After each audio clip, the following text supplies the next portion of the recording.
রাজা রামমোহন রায় নারীদের মুক্তির পথ দেখিয়েছেন, বিবেকানন্দ বিদ্যাসাগর মুক্তির পথ দেখিয়েছেন। বিবেকানন্দ বলেছিলেন যে একটা পাখি যদি উড়তে হয় তার দুটো ডানা সবল হতে হয়, সেরকম সমাজকে যদি উড়ে যেতে হয়, সামনের দিকে এগোতে হয়, তাহলে নারী একটি যদি ডানা হয়, পুরুষ একটি ডানা হলে নারী একটি ডানা, দুই ডানা যদি সবল না হয় তাহলে কোনো সমাজ এগিয়ে যেতে পারে না, কোনো সময় উন্নতি করতে পারে না।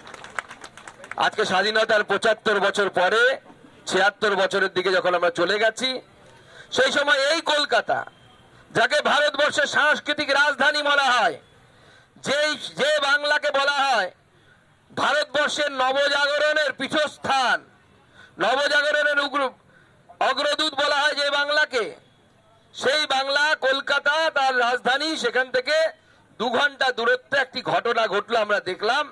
5ই জানুয়ারি শেখ শাহজাহানের বাড়িতে ইডি তল্লাশি করতে গেল, ইডিকে ঘিরে ধরা হলো। ভারতবর্ষের সংবিধানের উপর সেদিন প্রথম আঘাত এসেছিল সন্দেশখালীর বুকে।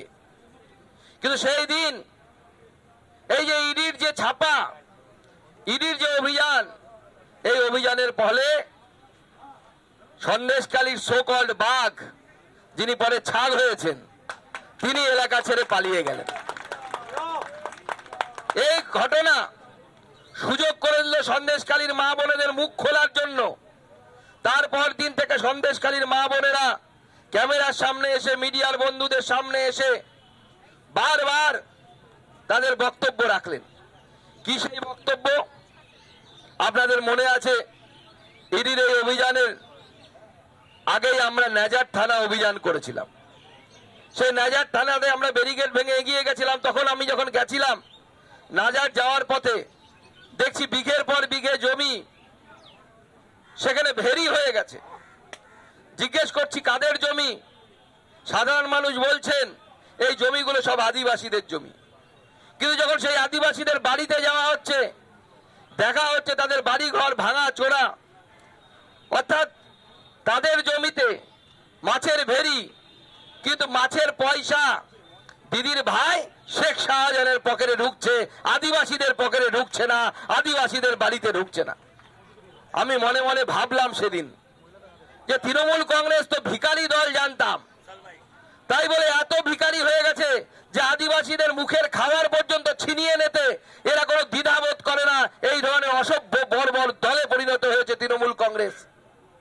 মহিলারা মুখ খুলতে শুরু করলেন যে তাদেরকে রাত্রিবেলা করে তৃণমূল পার্টি অফিসে ডেকে নিয়ে যাওয়া হতো, ডেকে নিয়ে বলা হতো পিঠে রান্না করার জন্য, পিঠে বানানোর জন্য, শেখ শাহজাহান খাবে। তাদেরকে যৌন নিগ্রহ করা হতো। মহিলারা ক্যামেরার সামনে বলছেন যে যার বউ সুন্দর রেকি করতে আসতো তৃণমূল কংগ্রেসের নেতারা বাইকে চড়ে, আর সঙ্গে থাকতো নাকি পুলিশ। একে রামে রক্ষে নেই, তার উপর সুগ্রীব দোসর। সেই অবস্থা আমাদের পশ্চিমবঙ্গের পুলিশের। আজকে আমি দেখলাম যে পুলিশের বিরুদ্ধে এই যে অভিযোগ, আমার প্রথমে অবিশ্বাস হচ্ছিল, সত্যি কি পুলিশ এরকম করতে পারে? তৃণমূল নেতাদের সাথে বাইকে করে যেতে পারে মহিলাদেরকে রেকি করতে, যে কেউ কার বাড়ির বউ সুন্দর? আজকে যখন আমি ভিডিও দেখলাম, আমার আর বিন্দু মাত্র সংশয় থাকলো না। আপনারা যদি শেখ শাহজাহানের আজকে কোর্টে ঢোকার ভিডিও দেখেন, তাহলে পরে দেখে মনে হবে শেখ শাহজাহান মাথা উঁচু করে গটগট করে হাঁটতে হাঁটতে যাচ্ছে, আর পেছনে পুলিশগুলো মাথা নিচু করে হাঁটতে হাঁটতে যাচ্ছে। দেখে মনে হচ্ছে পুলিশ শেখ শাহজাহানকে গ্রেফতার করে নিয়ে যাচ্ছে না, শেখ শাহজাহান পুলিশকে অদৃশ্য দড়ি দিয়ে বেঁধে নিয়ে যাচ্ছে। পুলিশ পেছনে মাথা নিচু করে হাঁটতে হাঁটতে যাচ্ছে, শেখ শাহজাহান মাথা উঁচু করে এমন ভাবে হাঁটছে, দেখে মনে হচ্ছে আজকে অলিম্পিকে 2টো গোল্ড নিয়ে এসছে ভারতবর্ষের জন্য। যার বিরুদ্ধে অভিযোগ কি? আমার আপনার ঘরের মহিলাদেরকে যারা ডেকে নিয়ে যেত, দিনের পর দিন, রাতের পর রাত, যাদের বিরুদ্ধে যৌন শোষণ হতো, কেউ প্রতিবাদ করতে গেলে কোদালের যে হ্যান্ডেল থাকে তা দিয়ে মারা হতো, অকথ্য অত্যাচার। তারপরে শুরু হলো পুলিশি উৎপীড়ন। মুখ খুলতে চেষ্টা করলেন মহিলারা, ক্যামেরাম্যানকে বাধা। প্রথমবার দেখলাম একটি বেসরকারি চ্যানেলের সাংবাদিক, তিনি গ্রেপ্তার হলেন, এবং অদ্ভুত অভিযোগ, তিনি ক্যামেরা অন করেছিল তার শ্লীলতাহানি করেছেন। তিনি ক্যামেরা অন করে, তৃণমূল কংগ্রেস নেতারা শ্লীলতাহানি করে এক্সপার্ট, নানা ধরনের এক্সপার্ট হয়ে গেছে এখন কিভাবে করতে হয়। কিন্তু এই ধরনের অভিযোগ কোনো অপরাধীর বিরুদ্ধে আমরা শুনিনি যে একজন সাংবাদিক তিনি ক্যামেরা নিয়ে ঢুকছেন একজন তৃণমূল কংগ্রেসের নেতার বাড়িতে, তার বউ নাকি তার স্ত্রী নাকি ঠিক মতো পোশাক পরেছিল না এবং সেটাই নাকি শ্লীলতাহানি হয়ে গেল।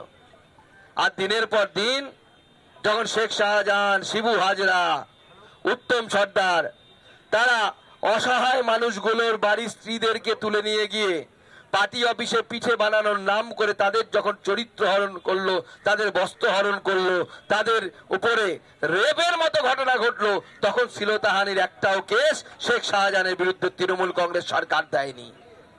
আজকে ভাবতে অবাক লাগে, একজন মহিলা মুখ্যমন্ত্রী তিনি বিধানসভায় দাঁড়িয়ে বলেন শেখ শাহজাহানকে টার্গেট করা হয়েছে, মানে শেখ শাহজাহান দোষী নয়।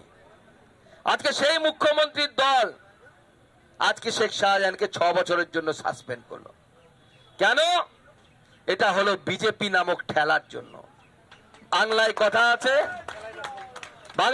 আছে, ঠেলায় না পড়লে বিড়াল গাছে ওঠে না।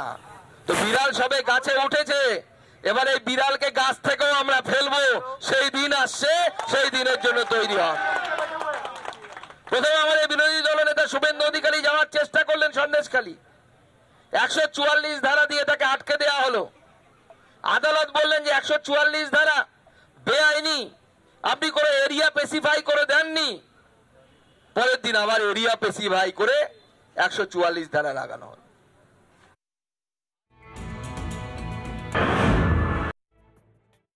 ইডির উপর হামলার 55 দিন পরে অবশেষে গ্রেফতার শেখ শাহজাহান। গ্রেফতারের পরেও ডোন্ট কেয়ার ভাব শাহজাহানের।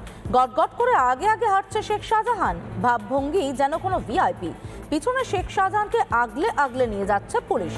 শেখ শাহজাহানের শরীরে ভাষা ছিল অদ্ভুত, অন্যদিকে পুলিশকে মনে হচ্ছিল শেখ শাহজাহানের বডিগার্ড। আঙুল উঁচিয়ে মিডিয়ার সঙ্গে কথা, কিভাবে এত সাহস? শাহজাহান গ্রেফতার নয়, পারস্পরিক বোঝাপড়া, তোপ দেখেছে বিজেপি। এদিন বসিরহাট আদালতে তোলা হলে 10 দিনের পুলিশি হেফাজতের নির্দেশ দেওয়া হয়েছে শেখ শাহজাহানকে। অপরাধের সাংকেতিক ভাষায় সেই সাহেবী আমল থেকে পুলিশ হলো মামা। শাহজাহান পুলিশ হেফাজতে গেল নাকি মামা বাড়ি গেল? প্রশ্ন তুলে দিল আজকের এই ছবি, যেখানে দেখতে পাওয়া যাচ্ছে সাংবাদিকদের প্রশ্নের উত্তরে আঙুল নাচে শেখ শাহজাহানের প্রচ্ছন্ন হুঁশিয়ারি বা হুমকি। রিপাবলিক বাংলা।